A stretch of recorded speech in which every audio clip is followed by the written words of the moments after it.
and we're back on this beautiful Monday night. So what else is going on? I basically just had a working weekend. Yeah, you had a working weekend. I had an exciting weekend. Yeah. I mean, my dryer went out, so I had to get a new dryer. So that was fun. Man, that's like every time you get extra money, something goes wrong. It's just like, poor girl. I mean, I looked at it like this. I was like, I could probably go fix it, but then it's probably about the same price as getting somebody to repair it, buy the parts and whatnot. And then I'm like, I did buy it back in 2010, so it is 15 years old.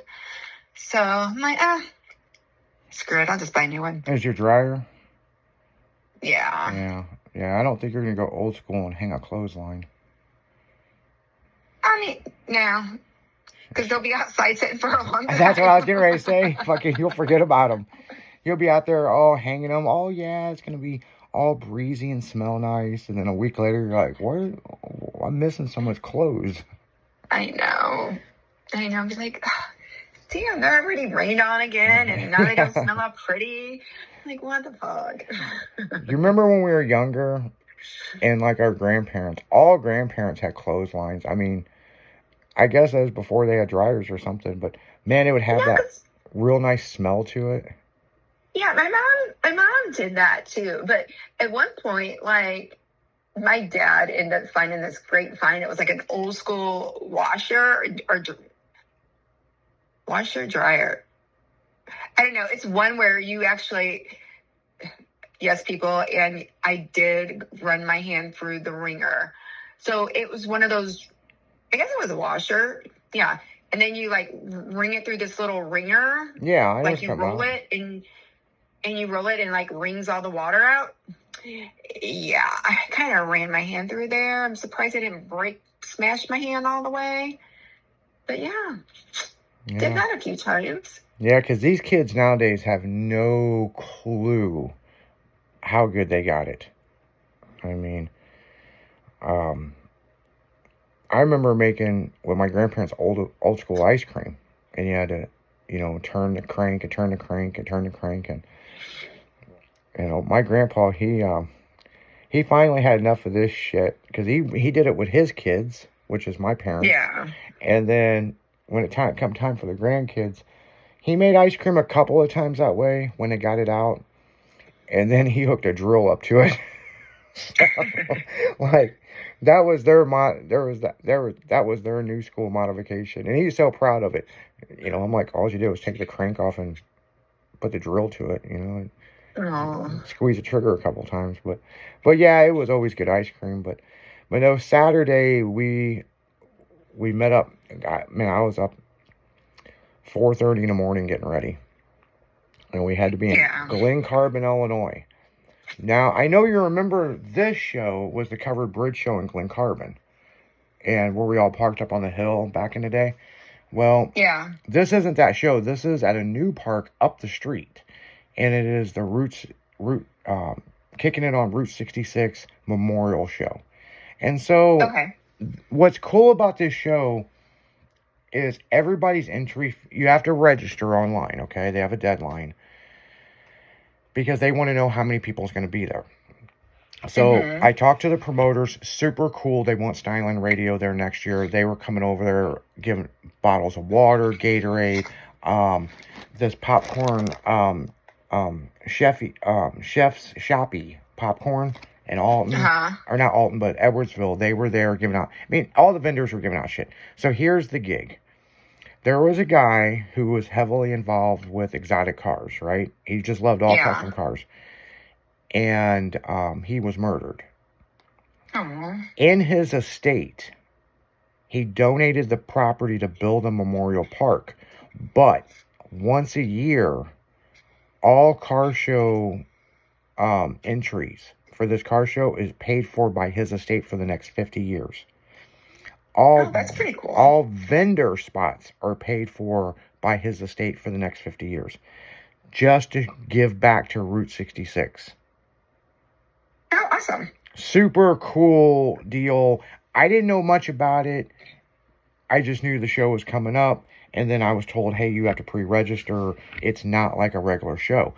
So I do know I was extremely nervous about going to the show because we had heard that a girl went to the show and the entrance has got a huge dip in it, and she buckled her whole front end of her car.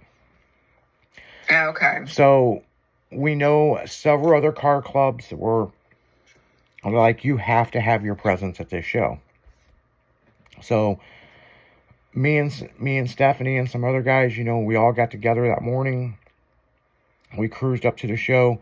Mad respect to us. I mean, they saw our vehicles were low. They had a special entrance for us to go in. And nice. There was 4, I remember pulling in, and there was 4 people around Stephanie's Bug, and 4 people around my vehicle, and 4 people around the next vehicle to make sure we got navigated through this big ass show. It was just over 2,900 cars, people. And awesome. to get us parked. And whatever we needed, they even come down and offered us cleaning rags. And we're like, oh no, we have all that stuff. And they weren't just kissing our ass. They were anybody that needed something. There was probably I guarantee people, $100 million in cars on this property. There was a $5 million hand-built Bugatti, like supercar. Awesome. There was real cars from Fast and Furious that were in the sets of the movie, which I knew those cars because I worked on the set, and I'm like, no shit. There was so much exotic stuff there. There was so much, you name it, it was there. There was even a boat on a S10 chassis slammed to the ground, And then afterwards, they had a big car cruise. And then from there, we headed over to Hooters. Hooters in South County has a show once a month, which I kind of needed to go because I got shot for the Hooters commercial with my truck. So if any of the listeners have seen that nationwide commercial with the 3 girls driving in the orange Nissan, that's my truck. And by the way, I was driving it, the girl sat on my lap. Okay, I just pulled the cover over me so you couldn't see me. So anyway, make a long story short, Rods and Hogs, next door they built a Hot Shots, which I think is interesting, next door to Hooters. They have a nationwide tour that's ending at that location. So you talk about a mega show and then a mega car cruise. It was just crazy. But a lot of car club members come out, a lot of good times, a lot of good laughs, a lot of people coming up petitioning to join the club. Some people that I hadn't recognized in 20-something years that I used to do show world shows with, The Hooters girls were absolutely great. There's so much I can talk about Saturday. It's unreal. I covered a lot of it on the afternoon show, but at the end, there was only 4 of us left. And then there was 4. Yeah. And then there was 4. And Orangey did some street racing against Jules Cobalt SS. And I didn't know Orangey could be that fast. So this was a one-time deal. We were kind of cruising down Lindbergh. She come around me, revved it up, and then took off, right? Mm-hmm. And so we got to the next light, and she did the same thing. And this time, I just revved it up and slammed it in second to catch her. Well, it spun the tires, and it was like, Arr! And I was like, damn, I didn't know you had it in you, Orangey. So now I got beat again. So we get to the light, and she's in front of me now.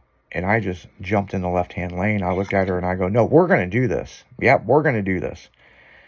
And she's over there playing with her tune in her car or whatever she was doing. And I don't even know if that's what she was doing. But I got her off the line. I jumped her on the line. And I wheel hopped so bad, people. I mean, it shook the shit out of my teeth. And I tried to pedal the shit out of it. Oh, my goodness. She got a car and a half ahead of me. I slammed in second, got sideways on Lindbergh. Slammed it in third, straightened it up, and I was catching her. But by the time I hit fourth, she done let out. And so that was the one time and only time Orangey drag raced. I mean, the truck is a custom show truck. But I didn't know Orangey had. I heard from the original owner it does wicked burnouts, and I'm like, fuck, this thing's slow as fuck. You know what I'm saying? But I guess if you put that bitch all the way to the floor and wrap it out about 7,000 RPMs, I guess she'll move. But yeah, I'm sure. Yeah, it was cool. I got my ass whipped by a Cobalt SS. Now, in my defense, and I'm not mad about it, but if I would have hooked up, I think I would have been even with her. It would have been a good race. But she just got out on me a little bit, but that's the only time that we're gonna do that. Cop wise, we know there's 3 cops that were on duty. 2 of them were doing something. We saw them. The third one, I think, was back at the station. The stretch that we were on Lindbergh, I knew it was real nice and smooth and flat.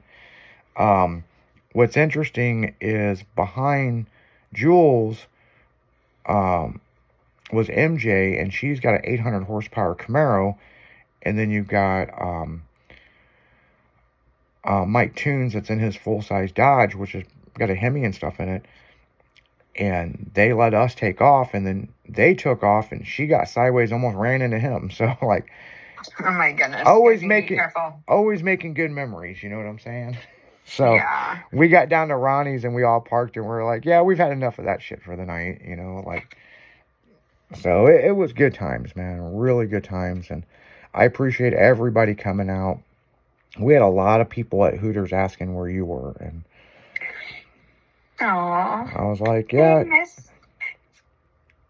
I'll be out at one of them sometime soon. Yeah. She was at now Wednesday. We're gonna be going to the car cruise. It's not a car cruise. It's just a meetup over at Creve Coeur Park. But I think you're occupied that day this week. Yeah, I gotta work. So, but me, Taco. I gotta work.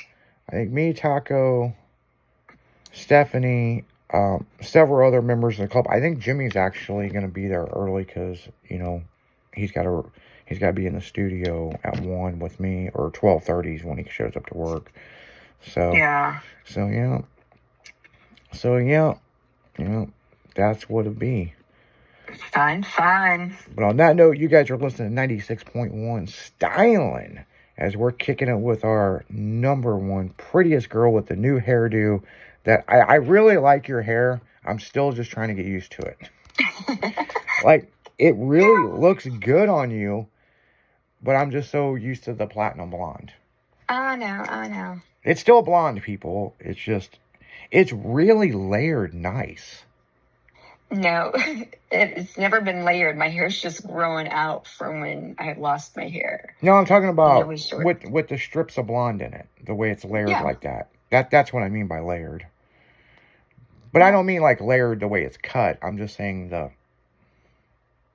highlights. Yeah.